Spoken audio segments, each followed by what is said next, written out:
Welcome back for the next lecture, and that is the next unit rather from the engineering mechanics. That is unit number 6. That is the kinetics of the particles, in which we are going to consider the forces causing motion of the body. Means in a previous unit we had seen only the pure motion, where we have not considered the forces those are responsible for the motion, or the forces those are going to reduce the motion. That part we had not considered, but in this unit we are going to consider those forces, means mass, weight, and the force due to friction and all those things. Okay, so for this case, whatever the unit syllabus is there from the university side, it is like this. 6.1 is Newton's laws of motion for linear and for angular motion. The Newton's laws, those are for the linear motion are there. Those laws we had seen in a unit number 1 itself. आपण पहिल्या unit मध्येच आपण ते न्यूटनचे 3 law बघितलेले आहेत, बरोबर आहे का? 4 आपण घेतले होते, आठवते का? Action is equals to reaction, F is equals to M A. Yes, sir. Those laws we had seen in a first unit only. Now here the Newton's laws of motion which are there in for the angular motion, those we are going to study in this unit. Okay, then the next part is D'Alembert's principle. Rectilinear motion, it is a straight line, motion along a straight line on a rough inclined planes. Then motion of a lift and motion of a connected bodies, that is there in a 6.1. We will try to finish this 6.1 today. Then 6.2 is circular motion, which includes the kinetics of the rotation. That is a torque, that is a tau is equals to I alpha, we can say. That is a Newton's second law, we can say. That is there, that we are going to study in details. Then mass moment of inertia, that is I is equals to mk square. Okay, I is equals to ak square. That was the moment of inertia, and mass moment of inertia is either I is equals to mr square or mk square, we can say, where mass is considered. Okay, then problems on centroidal rotation. It means we have to study about the centroidal rotation also. Okay, now we'll start for the all the content one by one. Firstly, we'll go for Newton's laws for angular motion. Before proceeding to that, I would like to go for a revision of Newton's laws of linear motion, because it is going to help us to have a direct relation or allied things, we can say, for the angular motion. Okay, so now tell me the Newton's first law for the linear motion. I would like to write over here for a linear motion. Linear translation, we can say straight line. काय रे पहिला law न्यूटनचा first law? Law of inertia. That is a law of inertia. काय सांगितलं त्याच्यामध्ये त्यांनी? Every body tries to continue its state of rest or uniform motion unless and until it acted upon by external unbalanced force. Means the objects are going to continue their state of rest or of a uniform motion. पण ते uniform motion कशी रे? Straight line आहे, बरोबर आहे का? म्हणजेच कोणती आहे? रेक्टिलिनियर आहे, लिनियर मोशन आहे. युनिफॉर्म मोशन मी त्याला लिनियर म्हणतो. कधीपर्यंत कंटिन्यू करतोय? जोपर्यंत त्याच्यावरती कोणताही एक्सटर्नल अनबॅलन्स्ड फोर्स ऍक्ट होत नाही, त्याला आपण लॉ ऑफ इनर्शिया असं म्हटलं. This is a Newton's first law for the linear motion. Similarly Newton's first law for angular motion. मी अँग्युलर साठी ओमेगा लिहितो, बरोबर आहे ना? अँग्युलर मोशन मध्ये आपण ओमेगा लिहितो, बरोबर आहे का? Yes yes. मला सांगा, अँग्युलर मोशन साठी न्यूटनचा पहिला लॉ काय असेल? इथं स्टेट ऑफ रेस्ट असेल का रे? नाही. नो. मग काय असेल रे? State of motion. Rotation. State of motion. इथं आहे की मग state of motion?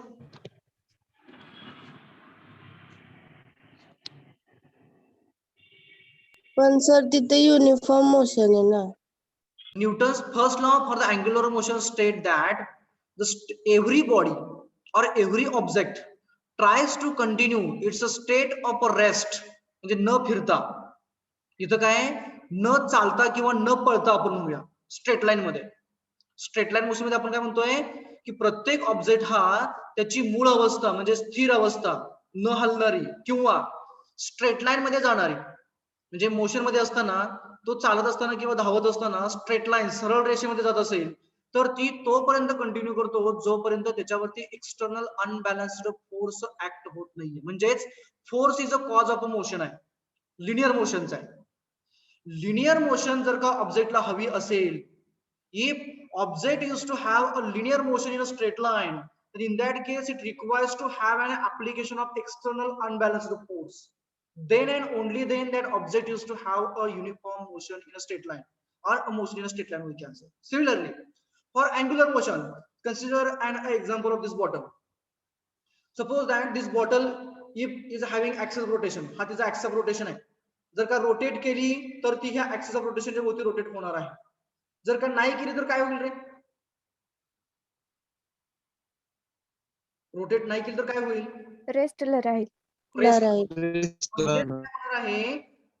For a uniform, sorry, for a angular motion, the Newton's first law of motion states that every body tries to continue its state of rest आहे तशी, or a uniform angular motion, or a uniform angular motion कुठपर्यंत? जोपर्यंत याच्यावरती external unbalanced आता फोर्समुळे याचं rotation होणार नाहीये, शक्यच नाही, बरोबर आहे का? कारण ऍक्सिसच्या भोवती रोटेशन होत आहे. मग रोटेशन साठीचा कॉज कोण आहे? जसं लिनियर मोशन साठीचा कॉज हा फोर्स आहे, तसा रोटेशनल मोशनचा कॉज कोण आहे रे?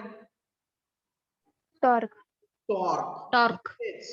न्यूटन्सनी काय सांगितलं त्यांच्या पहिल्या लॉ मध्ये? एव्हरी बॉडी म्हणजे ही बॉटल, तिची मूळ अवस्था कोणती? State of rest or of a uniform angular motion continues कुठपर्यंत? Till it is acted upon by external unbalanced torque. जोपर्यंत याच्यावरती एखादा एक्सटर्नल अनबॅलन्स्ड टॉर्क ऍक्ट होत नाहीये तोपर्यंत हा ऑब्जेक्ट त्याची मूळ अवस्था रेस्टची असेल ती किंवा युनिफॉर्म अँग्युलर मोशनची असेल ती तो कंटिन्यू करतो. टॉर्क का म्हटलं? कारण रोटेशन इम्पार्ट होण्यासाठी आपल्याला कंपल्सरी टँजेन्शियल फोर्स लावावा लागेल. जर का तुम्ही ऍक्सियल फोर्स लावला या साइडने तर याचं रोटेशन होईल का रे? याचं रोटेशन पॉसिबल नाही आहे. देयर विल बी ट्रान्सलेशन, सरळ पुढे जाईल ते. So for rotation it is required to have a tangential force. Okay, somewhat for this case we can say. मग जर का टँजेन्शियल फोर्स लावला आपण तर तो टॉर्क तयार होतो. टाउ इज इक्वल्स टू आपण काय म्हणतो की फोर्स इंटू परपेंडिक्युलर डिस्टन्सेस आहे, परंतु तो फोर्स हा टँजेन्शियल आहे. That is the definition of a torque we can say. It means as per Newton's first law of angular motion, every body tries to continue its state of rest or of a uniform motion unless and until it is acted upon by an external unbalanced torque. This is for a first law. Second law of Newton for the linear motion. मी 1 2 असं लिहितोय ते linear साठी आहे, आणि Roman जे लिहितोय किंवा I 1 2 लिहितोय ते आपल्या अँग्युलर मोशन साठी. सांगा बरं काय आहे second law? Law of momentum. Law of momentum. Law of momentum. सांगा काय सांगते त्याच्यामध्ये स्टेटमेंट काय त्यांचं? Rate of change of momentum of body is directly proportional to applied external force and take place in directional of applied external force. म्हणजेच काय? Momentum आहे म्हणजे मास इंटू व्हेलॉसिटी. तिचा रेट ऑफ चेंज म्हणजे ती बदलतीये. कशा बरोबर बदलतीये? तर अप्लाइड फोर्स बरोबर बदलतीये. F is equals to mv upon T येतं. म्हणजे जर का आपण सिम्प्लिफाय केलं तर काय येतं ते? F is equals to m into a येतं. बरोबर? म्हणजेच काय झालं? Force is equals to mass into acceleration झालं, इनर्शिया झालं. बरोबर आहे का? This is a Newton's second law for the linear motion we can say. आता मला सांगा मग तो अँग्युलर मोशन साठी काय सांगता येईल आपल्याला? बोला, अँग्युलर काय सांगता येईल? Torque is equal to m into alpha. Rate of change of Torque. Angular momentum. तिथं लिनियर मोमेंटम होतं, तिथं काय असेल? अँग्युलर मोमेंटम असेल. इज डायरेक्टली प्रोपोर्शनल टू, अरे बोला हा, rate of m into alpha. once again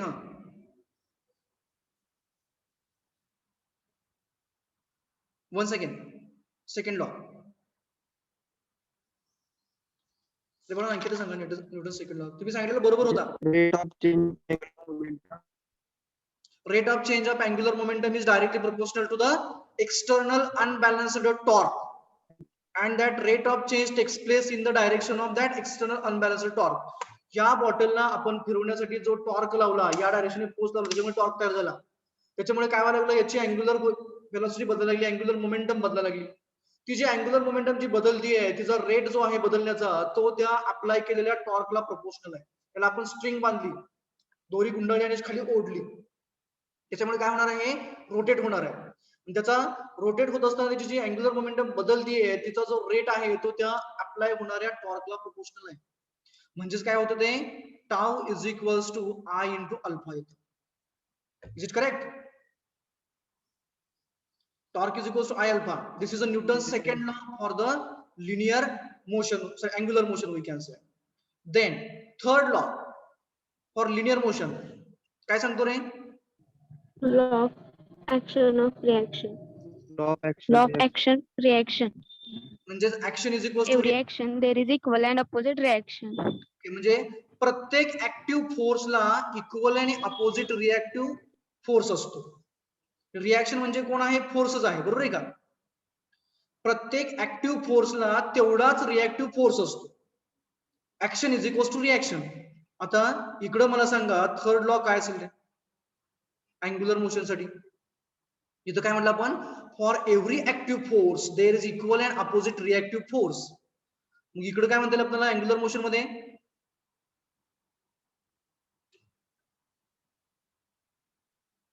फोर्सला कोण रिप्लेस करतं इकडं अँग्युलर मोशन मध्ये? Torque.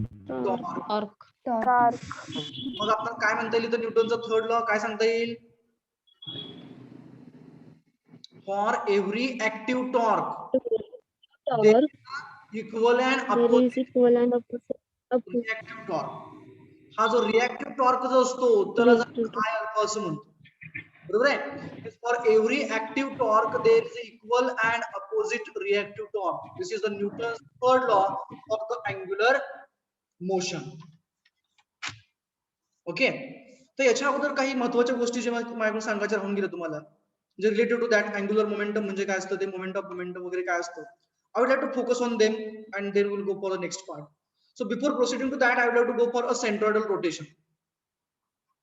एखाद्या ऑब्जेक्टचं जे रोटेशन आहे ते सेंट्रॉइडल आहे असं आपण कधी म्हणू शकतो रे? Centroidal rotation. So centroidal rotation or a rotation of an object is said to be a centroidal. कधी, if that object is to rotate about its centroidal axis. कधी म्हणणार, जर का एखादा ऑब्जेक्ट, समजा डिस्क आपल्याकडे सर्क्युलर डिस्क आहे, it is rotating about its own axis but that axis is its centre. जर का त्या ऍक्सिसच्या भोवती रोटेट होत असेल, ओके, समजा मी 3D मध्ये पिक्चर येऊ शकते का बघूयात आपण. Okay, so like this the disc is there and its axis of rotation is this one. This is its axis of rotation and it is rotating about this axis with an angular velocity say omega. Say axis of rotation is xx. Centroidal axis आहे, याच्या भोवती ते rotate होत आहे, परंतु rotate होत असताना कसं आहे, ते सिमेट्रिकल राहत आहे. It is remaining a symmetrical. म्हणजेच काय आहे, हा जो ऍक्सिस आहे तो कसा आहे, ऍक्सिस ऑफ सिमेट्री असं आपल्याला म्हणता येईल. बघा मी काय म्हणतो, ते एक सर्क्युलर डिस्क आहे, ती त्याच्या सेंट्रोइडल ऍक्सिसच्या भोवती रोटेट होतीये. तो सेंट्रोइडल ऍक्सिस हा तिचा ऍक्सिस ऑफ सिमेट्री असायला पाहिजे आहे, जेणेकरून ती रोटेट होत असताना त्या ऍक्सिसच्या भोवती रोटेट होताना ती सिमेट्रिकल राहते. समजा ही डिस्क आहे, हा ऍक्सिस आहे व्हर्टिकल, याच्या भोवती रोटेट होते, रोटेट होताना बरोबर ही हॉरिझॉन्टल प्लेन मध्येच राहतीये. ऍक्सिस हा व्हर्टिकल आहे, या व्हर्टिकल ऍक्सिसच्या भोवती रोटेट होताना ती बरोबर सिमेट्रिकल राहतीये. ओके, आणि तो ऍक्सिस कसा आहे, तर ज्या प्लेन मध्ये ती रोटेट होतीये, हॉरिझॉन्टल प्लेन आहे, त्या प्लेनला तो ऍक्सिस हा परपेंडिक्युलर आहे. त्या रोटेशनला, त्या बॉडीचं रोटेशन हे सेंट्रॉइडल रोटेशन असं म्हटलं जातं. It means a body is said to possess a centroidal rotation. म्हणजे एखादी बॉडी रोटेट होत असताना तिचं रोटेशन हे सेंट्रॉइडल रोटेशन असं आपण म्हणू शकतो. कधी, जर का ती बॉडी सिमेट्रिकल राहत असेल, जर का ती बॉडी रोटेट होत असताना सिमेट्रिकल राहत असेल, कोणाबरोबर, with respect to the reference plane. कोणता रेफरन्स प्लेन, ज्या प्लेन मध्ये ती रोटेट होतीये त्या प्लेन मध्ये ती सिमेट्रिकल राहत असेल, आणि ज्या ऍक्सिस भोवती रोटेट होतीये तो ऍक्सिस जर का तिला त्या प्लेनला परपेंडिक्युलर असेल आणि तो तिच्या ऍक्सिस मधनं पास होत असेल तर त्या बॉडीच्या रोटेशनला सेंट्रॉइडल रोटेशन असं आपण म्हणतो. एखादं प्रॅक्टिकल एक्झाम्पल सांगा बरं, सर्वांनी पाहिलेलं याचं प्रॅक्टिकल एक्झाम्पल सेंट्रॉइडल रोटेशनचं. Any practical example of a centroidal rotation? Object remains symmetrical about that axis of rotation, and that axis of rotation is a passing through its centroid, and again that axis of rotation is a perpendicular to the plane in which that body or object used to rotate. Sir, fan. Exactly. फॅनचं rotation जे आहे, fan rotate होताना horizontal plane मध्ये होतो बरोबर, आणि फिरत असताना तो रोटेट होत असताना बरोबर त्या प्लेन मध्ये सिमेट्रिकल राहतो. त्याचा जो ऍक्सिस असतो तो व्हर्टिकल असतो, म्हणजे त्या रोटेशनच्या प्लेनला परपेंडिक्युलर झाला आणि तोच त्याच्या सेंट्रॉइडल ऍक्सिस असतो, म्हणजे त्याच्या सेंटर ऑफ मास मधून पास होतो. So the rotation of the fan we can say is nothing but the centroidal rotation. आणखी एखादं एक्झाम्पल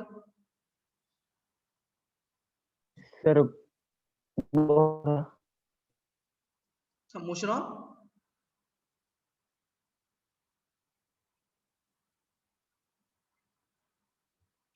वन सेकंड, ऐकायला आलं नाही तुमचं, तुम्ही काय म्हटलं ते?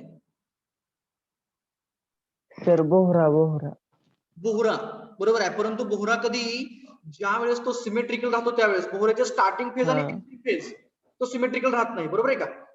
इन बिटवीन जी त्याची फेज असते रोटेशनची ती बरोबर आपली कशी असते, सेंट्रॉइडल रोटेशन असते. सायकलचं व्हील असेल आपल्या किंवा गाडीचं व्हील असेल त्याचं रोटेशन हे सेंट्रॉइडल रोटेशन आहे बरोबर आहे का. बाईकचं व्हील असेल आपलं, कंपल्सरी ऍक्सिस ऑफ रोटेशन हा सेंट्रॉइडल आहे, तो रोटेशनच्या प्लेनला परपेंडिक्युलर आहे आणि व्हील रोटेट होत असताना कसं राहतं, सिमेट्रिकल राहतं. Okay, this is about an centroidal rotation. Next concept is about a torque. आता याच्यावरती आपण ऑलरेडी डिस्कस केलेले भरपूर, तरी मी थोडस ब्रशअप करतो. टॉर्क त्याला आपण अँग्युलर रोटेशनल मोमेंट असं म्हणतो. रोटेशनल मोमेंट,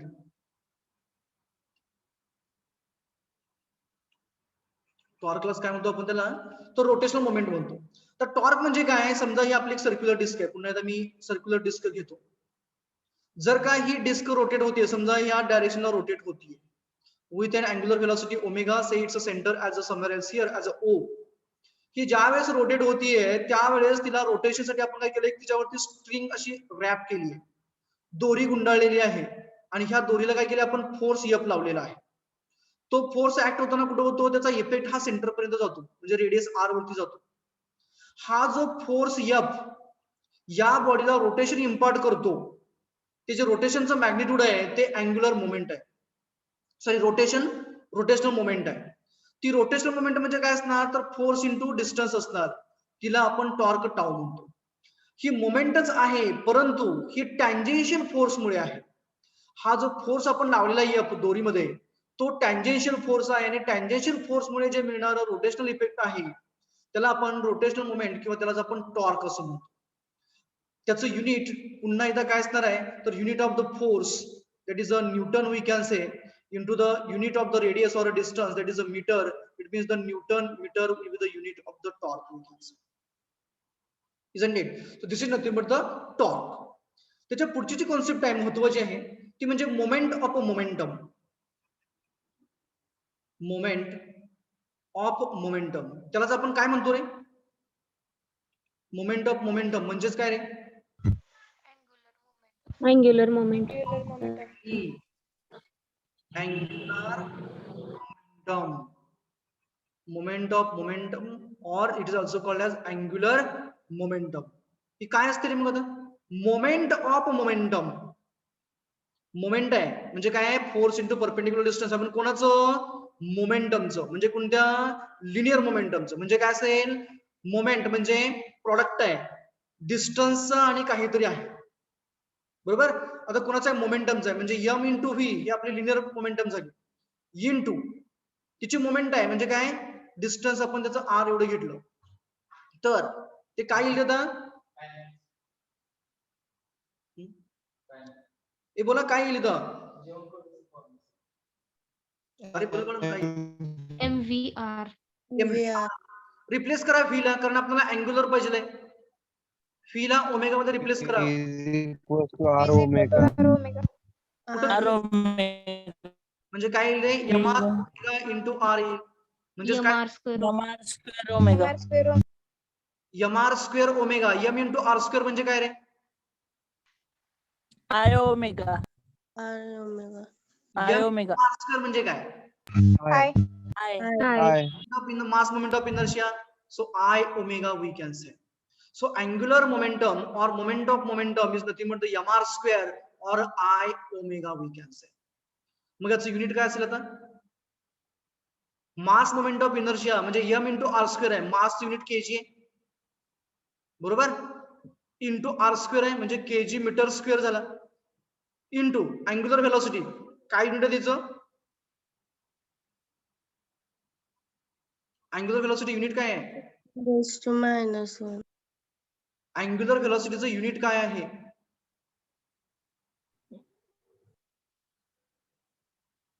लिनियर व्हेलॉसिटीचं युनिट काय आहे रे मीटर पर सेकंड. एक्झॅक्टली अँग्युलरचं काय आहे Radian per second.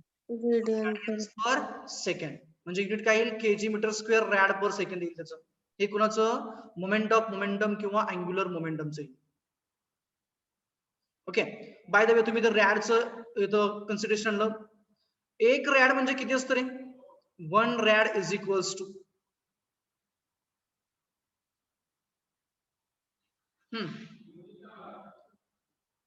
रोटेशन जे आहेत ती n is equals to say 120 rpm आहे how many radians per second is there 3.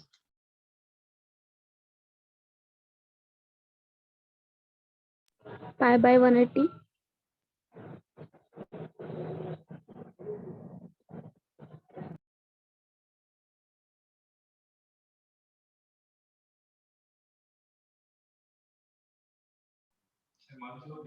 तुमचं लास्टला आहे का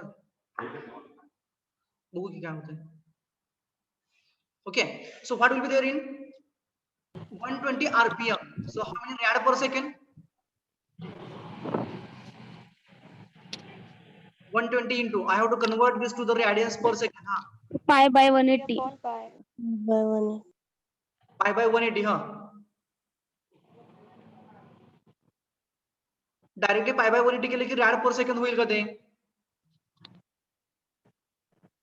नाही सर आता 16 ने अरे बोला हा 16 ने काय करायचं डिवाइड की मल्टिप्लाय Multiply. Multiply. मल्टिप्लाय म्हणजे तुम्हाला असं म्हणायचं आहे की एक रिव्हॉल्युशन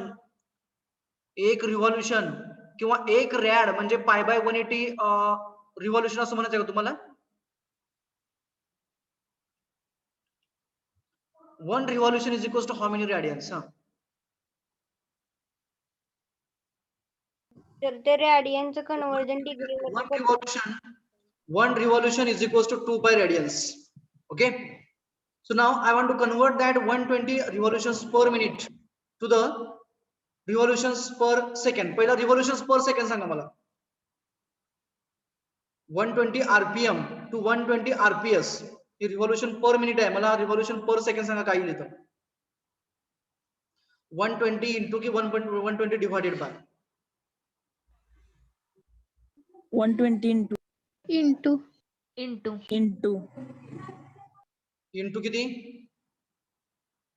60 काय होईल तुमचा rps revolutions per second 7200 no whatever be the magnitude that तर many डिवाइड होणार ना RPS मध्ये करायचं म्हटल्यावर आणि मी तुम्हाला तेच विचारतोय डिवाइड करायचं की मल्टिप्लाय करायचं रिव्हॉल्युशन पर मिनिट आहे डिवाइड करायचं ना सर कारण येणारी क्वांटिटी स्मॉल असणार मग डिवाइडच करावं लागणार ना what I want to ask you I have a 120 RPM चा RPS मध्ये करताना 6 ने डिवाइड करायचं म्हणजे काय बघा हे रिव्हॉल्युशन पर मिनिट हे असं आहे मला काय पाहिजे पुढे बघा I want it 2 revolution per second second पाहिजे काय करावं लागेल divide by 6 divided by 60 2 revolution per minute होते per second it will be 2 revolutions per second बरोबर आहे का तर बघा मी काय करतोय ते 120 rpm is equals to 120 into 2 pi by 60 rad per second. Whatever I had written for this unit, is it correct?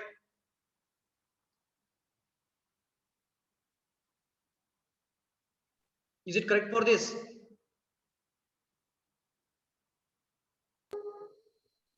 Yes, sir. 120 revolution convert केलं RAD मध्ये 2 पाय ने मल्टिप्लाय केलं revolution Yes, sir. Per minute होतं पर second पाहिजे होतं 60 ने divide केलं I will get a rad per second. Understood? Yes, sir. आपण कळलं का? Yes, sir. What we were discussing about? आपलं डिस्कशन कशात सुरू होतं? तर आपण v is equals to r omega likewise काय आपण चालू केलं okay, so we have discussed now the centroidal rotation, torque and moment of momentum, that is the angular momentum. It is a mr omega, sorry, mr square omega or the I omega, that is mass moment of inertia into the angular velocity omega, isn't it? Now come to the Newton's second law. The Newton's second law for linear motion, what it states about second law for the linear motion काय सांगतो आपल्याला? F is equals to m into a सांगतो, बरोबर आहे का? If the object is acted upon by a force F and if it is not changing its position, it means that the inertia force, whatever the m into a will be there, that inertia force is to act in a opposite direction. मी लिहिलेलं बरोबर आहे का बघा? F and ma, F is equals to ma आपण लिहिले की नाही इथं? न्यूटनचा सेकंड लॉ काय सांगतो की F is equals to ma असं सांगतो. मी काय केलं, तो फोर्स F लावला लेफ्ट राईट साइडला जाणार आणि ma लेफ्ट साइडला लावला. जर का तेच मी सम मध्ये घेतलं म्हणजे काय येईल ते रे, F मायनस ma येईल का रे? येईल का सर? Yes. Yes, sir. दाखवलेलं आहे फोर्स राईट साइडला आणि ma लेफ्ट साइडला आहे, बरोबर आहे का? Yes, sir. Yes, F sir. minus m is equal to Yes, बरोबर.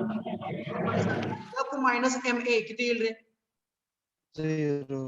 Zero येईल. म्हणजे याचा अर्थ काय? Zero. Object will be in a equilibrium with its inertia force, isn't it? And that inertia force is acting in a opposite direction to the applied force. It means that though the object is in a motion, आपण काय म्हटलं तर Newton second law काय सांगतो की rate of change of momentum is a directly proportional to the applied force. Rate of change of momentum, समजा mass m आहे, velocity v आहे, and it's a changing with respect to the time. F is directly proportional to the rate of change of momentum upon t असणार आहे. v by t आपण करतो म्हणजे ते काय येतं, v by t केले की velocity upon time म्हणजे a येतं, म्हणजे काय होतं ते F is equals to m into a होतं. Acceleration झालं, m into a म्हणजे mass into acceleration झालं. Mass is having unit as a kg, acceleration having unit as a meter per second square, म्हणजेच हे काय होतं, न्यूटन होतं, बरोबर आहे का? mg म्हणजे न्यूटन, आठवते का? वेट होतं, म्हणजेच हा काय झाला, फोर्स झाला. ma हा इनर्शिया फोर्स झाला. It means that though the object is in a motion, then also it is in an equilibrium, dynamic equilibrium with its inertia force acting in a opposite direction of a motion. हे ज्यांनी मांडलं ते D अल्बर्ट्सनी मांडलं. त्यांनी काय केलं, त्यांनी फक्त आणि फक्त जो न्यूटन्सनी जो मांडलेला लॉ होता तो फक्त रिअरेंज केला. न्यूटन्सनी काय म्हटलं की F is equals to ma आहे, अप्लाय केलेल्या फोर्समुळे बॉडीची मोमेंटम बदलतीये आणि ती अप्लाय केलेल्या फोर्सच्या डायरेक्शन बदलती. मग त्याने काय म्हटले, जर का F is equals to ma असेल आणि जर का मी ma एवढा फोर्स त्या बॉडीवरती मोशनच्या अपोजिट डिरेक्शनला लावला तर कंपल्सरी बॉडी ही माझी इक्विलिब्रियमला असायला पाहिजे. It has to be in equilibrium because summation is to be 0. As summation of forces is 0, it means that the object is in equilibrium. परंतु इक्विलिब्रियम मध्ये कोणते आला, डायनॅमिक इक्विलिब्रियम मध्ये आला. डायनॅमिक इक्विलिब्रियम कुठला आहे, ते लिनियरच आहे. लिनियर मोशन मध्ये असताना ma एवढा फोर्स, इनर्शिया फोर्स आपण अपोजिट डायरेक्शनला लावला की ऑब्जेक्ट हा बरोबर डायनॅमिक इक्विलिब्रियम मध्ये आला. This is the D'Alembert's principle for the linear motion. मग जर का एखाद्या ऑब्जेक्ट वरती भरपूर सारी फोर्सेस ऍक्ट झाली, suppose that force F1 is there, F2 is there, F3 is there, F4 is there, and object is moving towards the right hand side with an velocity say v which is changing with respect to the time t. मग या केस मध्ये त्यांनी काय म्हटलं की number of forces are acting on the body. Those are the number of forces. Then the whatever the inertia force will be there in, that is MA, that inertia force will be equals to the resultant force of all the forces. या forces जो काय resultant force असेल त्या केस मध्ये काय सांगितलं की R is equals to MA म्हटलं. म्हणजेच काय R minus MA घेतलं की 0 झालं.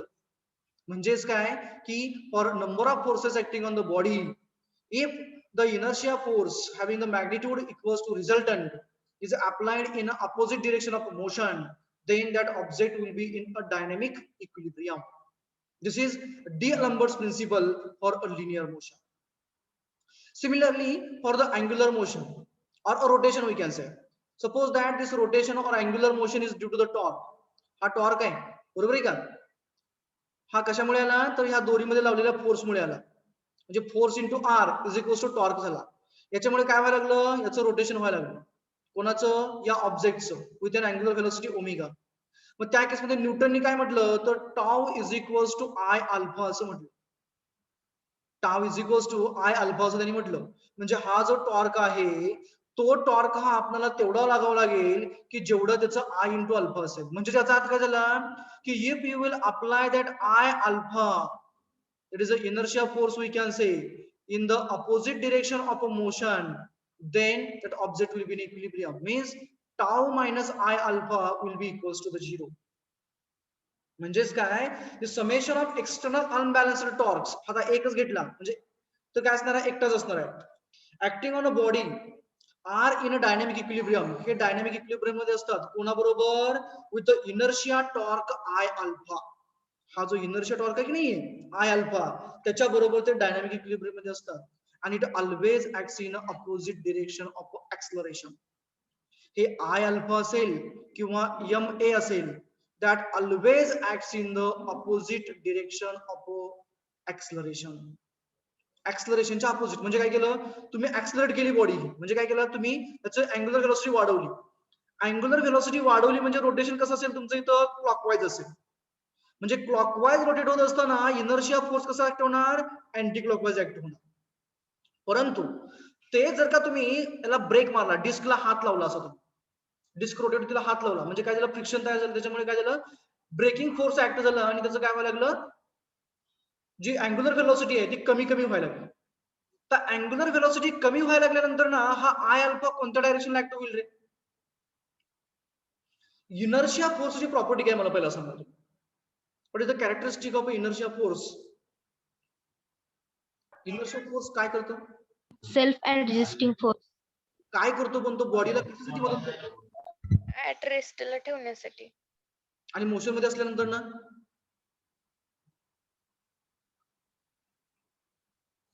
गाडीचा ब्रेक मारल्यानंतर ना आपण पुढे का जातो रे?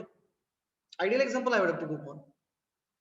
गाडीवरती जाताना किंवा गाडीमध्ये बसून जाताना सडनली ब्रेक अप्लाय केला म्हणजे व्हेलॉसिटी ब्रेक केली की आपण सडनली पुढे जातो. Why it happens so? ऑब्जेक्टची जी स्टेट आहे तीच कंटिन्यू करण्याचा प्रयत्न करते इनर्शिया फोर्स. राईट.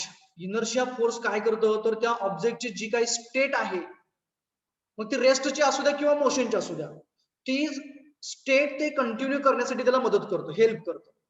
बरोबर. म्हणजेच इथं आपण ब्रेक मारल्यानंतर ना किंवा हा फोर्स काढल्यानंतर ना काय होणार, इनर्शिया फोर्स काय करणार तर मोशन आहे ती कंटिन्यू करण्याचा प्रयत्न करणार. बरोबर. आता आपण ब्रेक मार, मोशन मिळाली त्याला आणि आपण ब्रेक मारला त्यावेळेस इनर्शिया फोर्स हा क्लॉकवाईज ऍक्ट की अँटी क्लॉकवाईज रे? मग त्या इनर्शियाला काय करायचं इथं तर या इनर्शिया फोर्सला या केसमध्ये ब्रेक मारल्यानंतर ना त्याची जी व्हेलॉसिटी आहे ती व्हेलॉसिटी कंटिन्यू करण्याचा म्हणजे तीच पुढे राहण्याचा प्रयत्न करू द्यायचा आहे.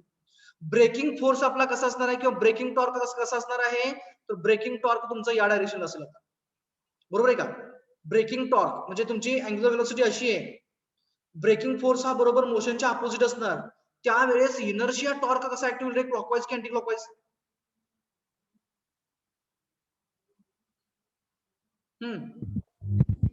Anti clock. कंपल्सरीली तो अँटी क्लॉकवाईज ऍक्ट होणार. म्हणजेच काय, ज्या ज्या वेळेस तुमचं ऍक्सलरेशन असणार, ऍक्सलरेशनच्या केसमध्ये ब्रेकिंग सॉरी इनर्शिया फोर्स हा compulsory opposite to the acceleration असणार. whereas in case of a retardation motion कमी होतीये, ज्या डायरेक्शनला मोशन कमी होत जाते त्याच डायरेक्शनला इनर्शिया फोर्स ऍक्ट होतो. म्हणजे काय करतो, त्या मोशनला हेल्प करतो. म्हणजेच काय केलं दिसताना आपण अपोजिट दिसतोय, पण ते कुणाला बॅलन्स करतंय, त्या ब्रेकिंग फोर्सला बॅलन्स करतंय, जेणेकरून तुमचं जे इनिशियल अँग्युलर व्हेलॉसिटी होती ज्याने रोटेट होत होतं तेवढी अँग्युलर व्हेलॉसिटी बरोबर मेंटेन झाली पाहिजे. याचं बेस्ट एक्झाम्पल म्हणजे मी पाठीमागे सांगितलं की गाडीत आपण बसून चाललेलो आहे, गाडीला स्पीड मिळालं, व्हेलॉसिटी मिळाली, जेवढी व्हेलॉसिटी गाडीची तेवढी आपल्याला मिळालेली असते. ब्रेक मारल्यानंतर ना किंवा ब्रेक मारण्या अगोदरची जी कंडिशन आहे त्यावेळेस आपलं इनर्शिया फोर्स किती असते, तर ते इनर्शिया फोर्स जेवढी मोशन कंटिन्यू करण्यासाठी लागते तेवढं लागणार आपल्याला पाहिजे असतं. म्हणजे ते आपल्याकडे आलं तर कशामुळे, गाडीच्या व्हेलॉसिटीमुळे. परंतु आपण जर का सडनली ब्रेक मारला तर आपण गाडी थांबते पण आपण सडनली पुढे जातो. म्हणजे आपलं इनर्शिया फोर्स काय करतोय की ब्रेक मारल्यामुळे ब्रेकिंग फोर्स आपल्याला थांबवण्याचा प्रयत्न करतो आहे त्या पोझिशनला, आणि इनर्शिया फोर्स काय करतोय, पुढे ढकलतोय. म्हणजे काय झालं, तो रिटार्डेशन झालं. रिटार्डेशनच्या केसमध्ये इनर्शिया बरोबर रिटार्डेशनच्या डायरेक्शनला ऍक्ट झाली आणि ऍक्सलरेट केली सडनली तर बरोबर आपण पाठीमागे जातो. म्हणजे ऍक्सलरेशनच्या केसमध्ये आपली इनर्शिया बरोबर मोशनच्या अपोजिट जाते. Is it clear about this? Active force, reactive force. Yes, sir. Okay. तर नेक्स्ट कॉन्सेप्ट जी येते आपली, आता कॉन्सेप्ट म्हणणार नाही sudden, I would like to go for some of the numericals related to that so that you will get an idea. Okay. आता बऱ्याच वेळा याचं जे ऍप्लिकेशन राहतं डिअलेम्बर्ट्स प्रिन्सिपलचं, म्हणजे लिनियर मोशन मधलं असू द्या किंवा अँग्युलर मोशन मधलं असू द्या, ते आपल्याला वेगवेगळे पॅरामीटर्स फाइंड आउट करण्यासाठी करावं लागतं किंवा ते ऍप्लिकेबल होतं. ते आपल्याला ऍप्लिकेशन त्याची येतात. मग तुमची ती मोशन ऑफ लिफ्ट असू द्या किंवा आणखी कोणत्या गोष्टी असू द्या. मग याच्यामध्ये काय होतं की आपल्याला तो बरोबर इनर्शिया फोर्स अप्लाय करून, म्हणजे MA एवढा फोर्स अप्लाय करून आपल्याला एकतर बॉडीचं लागणारा वेळ, कव्हर केलेलं डिस्टन्स किंवा ऍक्सलरेशन, ह्या सर्वच्या सर्व गोष्टी आपल्याला फाइंड आउट कराव्या लागतात. ओके. त्याच्यासाठी मी एक सिम्पलेस्ट एक्झाम्पल घेतो म्हणजे तुमच्या लगेच लक्षात येईल. तर ज्या ज्या केसेसमध्ये फोर्स येणार, मोशन आणि फोर्स येणार, त्या सर्व केसेसमध्ये आपल्याला कंपल्सरी डिअलेम्बर्ट्स प्रिन्सिपल घ्यावं लागणार, म्हणजे ज्याच्यामध्ये फोर्स येतो. त्याच पद्धतीचं एक एक्झाम्पल आहे that I would like to go for so that you will get an idea. We'll consider this example. What they asked, a block of a mass 5 kg starts to slide down the frictionless plane. म्हणजे एक incline plain आहे, frictionless आहे म्हणजे smooth आहे. त्याच्यावरती एक block ठेवलेला आहे ज्याचं मास 5 kg आहे, तो खाली घसरायला लागलेला आहे. Having an inclination of 25 degree, म्हणजे जो प्लेन आहे इन्क्लाइन त्याचा अँगल आहे 25 degree. And from the rest, म्हणजे इनिशियल वेलोसिटी 0 आहे. The length of the incline plane is 2 metre. त्या प्लेनची जी लांबी आहे ती किती आहे, 2 मीटर्स आहे. Find the acceleration of the block, म्हणजे ब्लॉकचं ऍक्सलरेशन काय असेल, and its speed when it reaches the bottom of the incline plane. म्हणजे काय विचारलं आपल्याला, तो ब्लॉक ज्यावेळेस त्या इन्क्लाइन प्लेनच्या बॉटमला येईल त्यावेळेस त्याचे ऍक्सलरेशन काय असेल आणि त्याची velocity at the time of reaching to the corner point on the ground we can say, और आफ्टर कव्हरिंग 2 मीटर्स की त्याची व्हेलॉसिटी, फायनल व्हेलॉसिटी काय असेल. त्यांनी काय म्हटलं आपल्याला, कन्सिडर G as a 9.81 असं म्हटलेलं आहे. We'll go for solving this example. I would like to take the help of the board so that you will get an idea. Suppose that inclined plane is like this, having the inclination as a 25 degree with respect to the horizontal. Okay, and this is a horizontal surface. हा इकडे आपला horizontal surface आहे असा. त्यांनी पुढे काय सांगितलं आपल्याला, ब्लॉक आहे. कुठं आहे, समजा हा ब्लॉक आपला इथं आहे. Initially the block is somewhere else here, whose mass is a 5 kg. त्याचं मास किती आहे, 5 kg एवढं त्याचं मास आहे. This is the position of the block I had considered over here. पुढे काय म्हटलेलं त्यांनी, हे डिस्टन्स जे आहे इथपासून ते किती दिले आपल्याला, 5 मीटर दिलेलं आहे. कुठपर्यंत, इथपर्यंत. या इन्क्लाइन प्लेनचं जे डिस्टन्स आहे, लेंथ आहे ती 5 मीटर आहे. समजा टॉप पासून मी कन्सिडर करतो. This is the 5 metre length of this incline plane. And the inclination of the inclined plane to the horizontal is a 25 degrees. Mass of the block is a 5 kg. What they asked acceleration. Suppose that this is a position A and this is a position B. And आणखी काय विचारले रे, the final velocity, that is a velocity at the B. ह्या दोन गोष्टी त्यांनी आपल्याला विचारलेल्या आहेत. तर ऍक्सलरेशन विचारलंय म्हणजे हे कुठे येणार, डिअलेम्बर्ट्स मध्ये येणार. कारण डिअलेम्बर्ट्स प्रिन्सिपल काय कोरिलेट करतो, फोर्स कोरिलेट करते. मास कोरिलेट करतंय, ऍक्सलरेशन कोरिलेट करतंय, कारण ते काय आहे F minus ma is equal to 0 आहे. म्हणजेच D'Alembert principle correlates the F, m and a, or it correlates the torque, mass moment of inertia and angular acceleration alpha, that is a tau minus I alpha is equals to 0. हे आपले D'Alembert ची principle आहे दोघं. This is linear, this is angular. तर या केस मध्ये आपल्याला acceleration काढायचं आहे. कसं काढता येईल acceleration? How to calculate the acceleration now? Length of incline 2 metre आहे ना. We will consider 2 meters then. By mistake that was a 5 meters. Let's consider as a 2 meter. माझा प्रश्न असा आहे की आता काढणार कसं, ऍक्सलरेशन कसं काढणार आणि व्हीबी कसं काढणार? How to go for? याची व्हेलॉसिटी कशी असेल रे? अशी अपवर्ड असेल का? त्यांनी काय सांगितलंय? इट इज काय होईल रे? ब्लॉक खाली का वर जाईल? खाली येणार. खाली येणार sir. This will be direction of motion. बरोबर आहे का? आता ब्लॉक इथं आहे, याच्यावर रेस्ट करतोय, बरोबर आहे का? म्हणजे याला काहीतरी रिॲक्शन याने दिलेली आहे की नाही, फोर्सने, sorry सरफेसने. Yes. Yes, sir. That reaction will be perpendicular to this contact plane. We'll consider that reaction as R.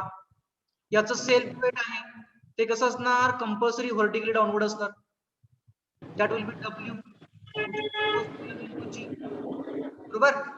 आता मला सांगा, या कंप्लीट वेट मुळे ब्लॉक खाली येईल की याच्यातला काही कंपोनंट मुळे ब्लॉक खाली येईल रे?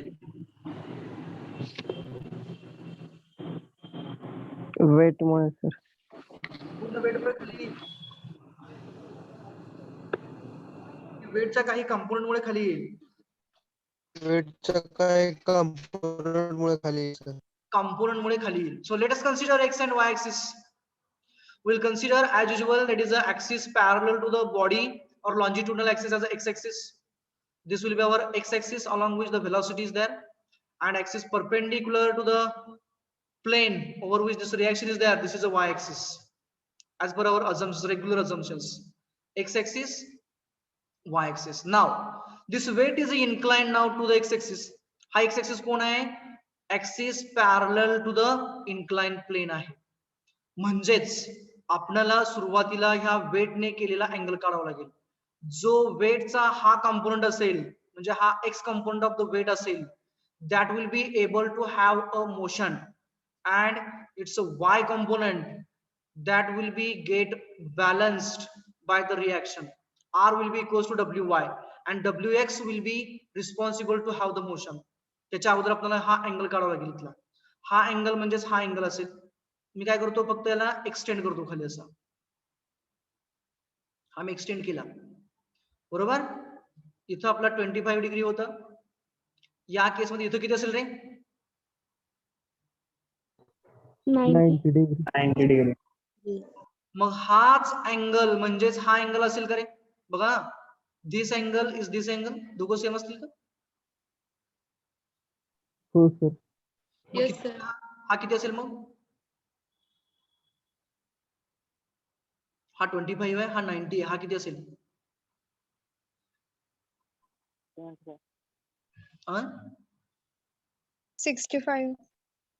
65 degrees.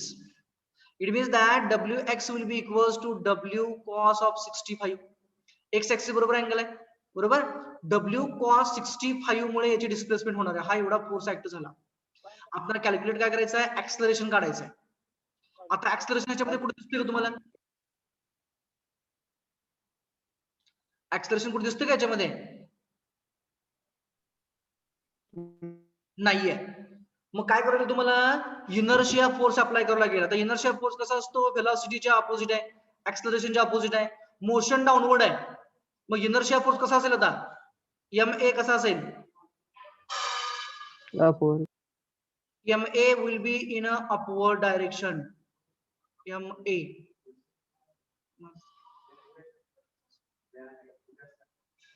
एक वाजता 2. So inertia force will be now in a upward direction. याच्यामध्ये आता ऍक्सलरेशन आलं, ते आपल्याला कॅल्क्युलेट करायचं आहे. मग काय करायचं आता? consider dynamic equilibrium or applying D'Alembert's principle. Applying D'Alembert's principle.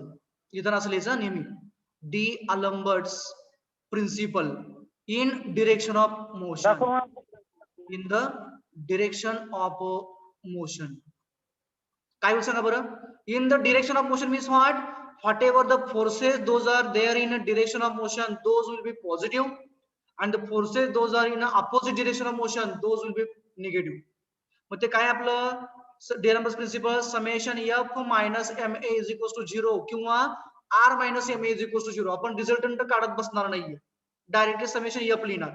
Now tell me what are the forces those are in the direction of motion and those are in the opposite direction of motion.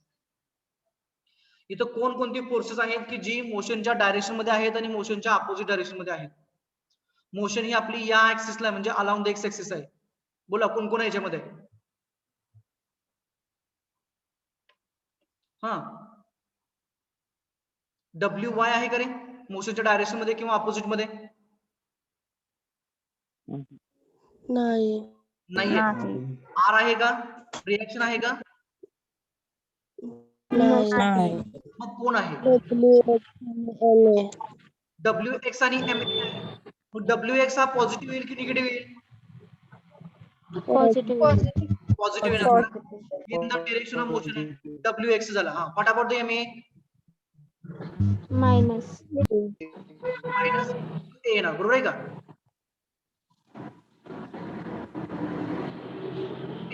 That is W x म्हणजेच काय आहे? W cos of 65 Cos of 65. Minus आपल्याला mass माहिती आहे किती रे? 5 आहे into A is equals to 0. तर डब्ल्यू म्हणजे काय असते? बरोबर आहे का? Weight. m into g into cos 65 is equals to 5 ऐवजी m च लिहितो म्हणजे मला m कॅन्सल करता येईल.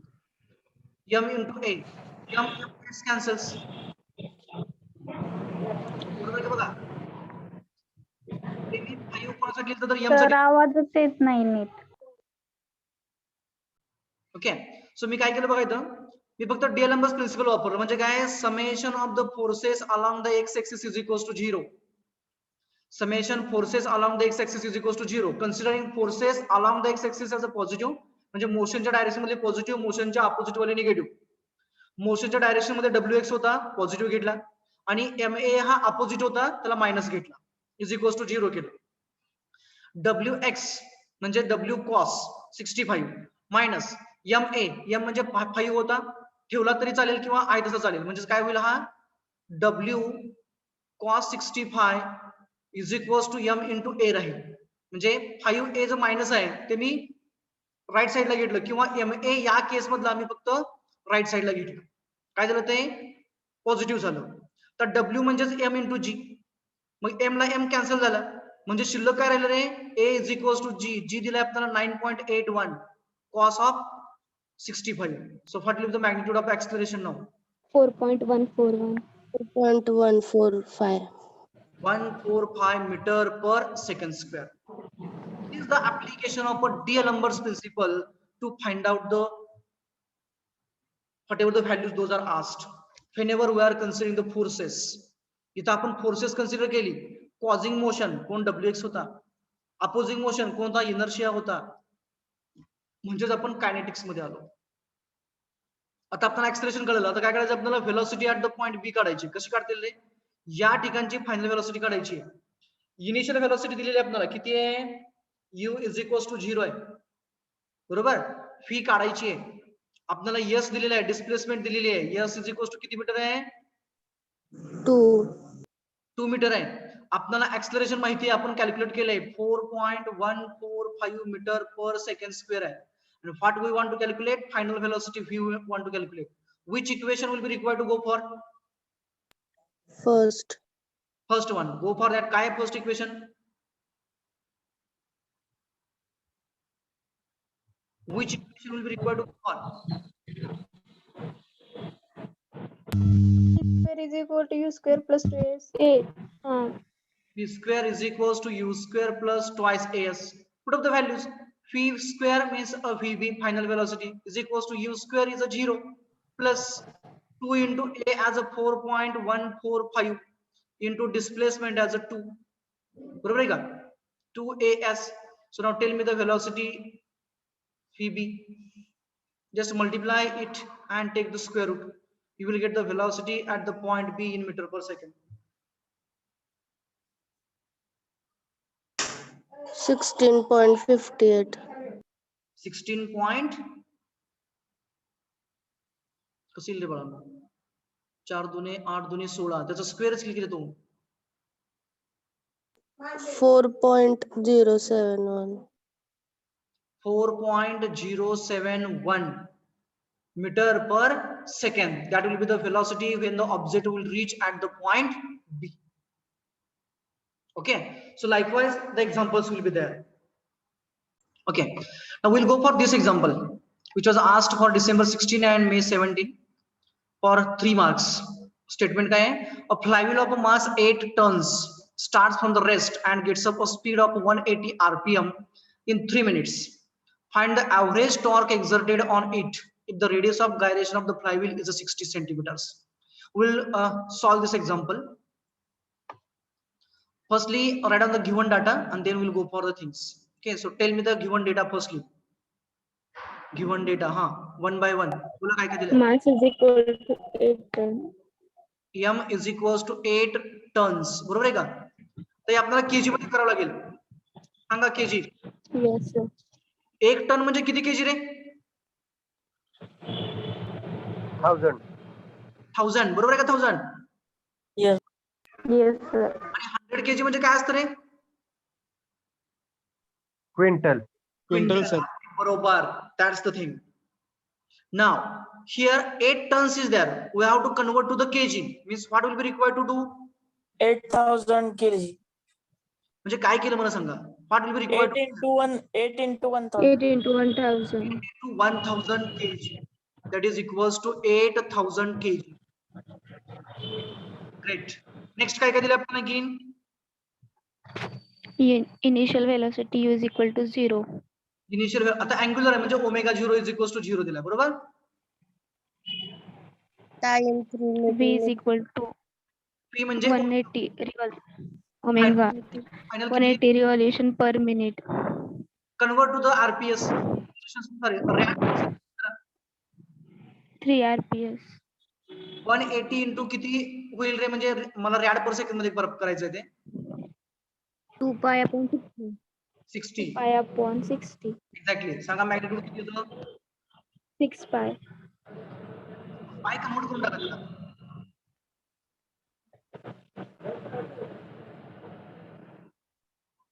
$18 पॉइंट येतं की 19 पॉइंट येतं?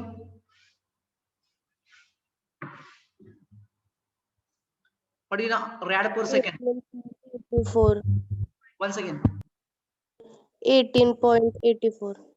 18.84 rad per second. This is the final velocity. Time interval किती आहे?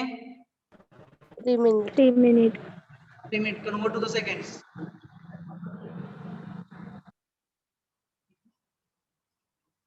Is it 180 second? Yes, sir. Yes, sir. Radius of gyration K is given to us.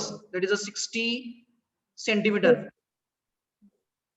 Metre मध्ये करूया का?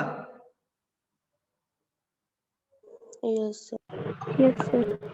6 into 10 raised to minus 2. -2 म्हणजे 0.6 की 6 metre.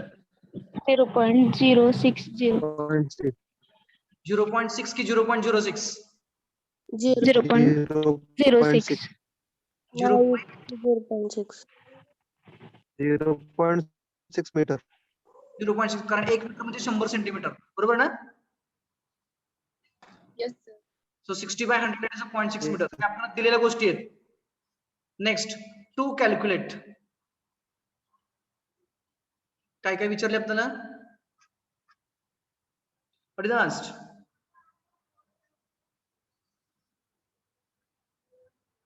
Average torque. Average torque म्हणजे tau विचारलेले आपण बरोबर आहे का? Next we know. काय माहिती आपल्याला? Torque is equals to I alpha बरोबर. त्यासाठी पहिले आपल्याला मास मोमेंट ऑफ इनर्शिया काढायला लागेल I. Next for mass moment of inertia we know काय फॉर्म्युला रे I is equals to mr square. mk square. Go for that. 8 into k as a 0.6. It's a square. So how much it is?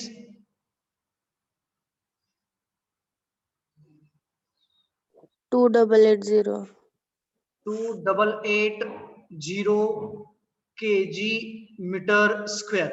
That will be the mass moment of inertia. Please do check the answer. आता alpha कसा काढणार रे? For alpha, what they had given us, initial velocity is given us, final velocity is given to us, and the time is also given to us. So using the equation omega is equals to omega 0 plus alpha t. आठवते का काय? phi is equals to u plus at म्हणजेच omega is equals to omega 0 plus alpha t. बाबांनो बरोबर आहे का? Yes, sir. Omega किती दिलाय आपल्याला? 18.84 is equals to omega 0 is 0 plus alpha we want to calculate into time t is 180 seconds. Therefore alpha is equals to 18 divided by 180 rad per seconds. So what is the magnitude?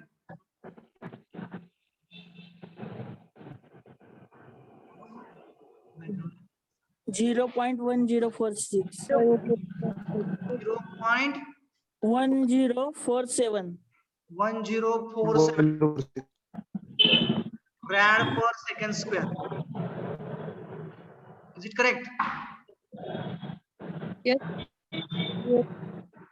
After calculating the alpha, go for the torque. So tau is equals to I alpha changes to I is a 2880 into alpha is a 0.1047. So that is equals to how much? 301.536. 301.536 unit. तयार करू आपण unit KG metre square आयचं होतं बरोबर. त्यानंतर ना याचं काय आहे? रॅड पर सेकंड स्क्वेअर आहे. तर KG metre per second square म्हणजे काय असतं रे? न्यूटन.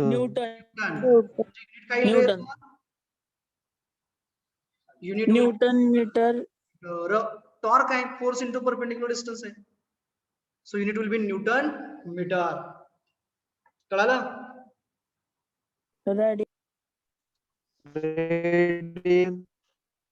रेडियन.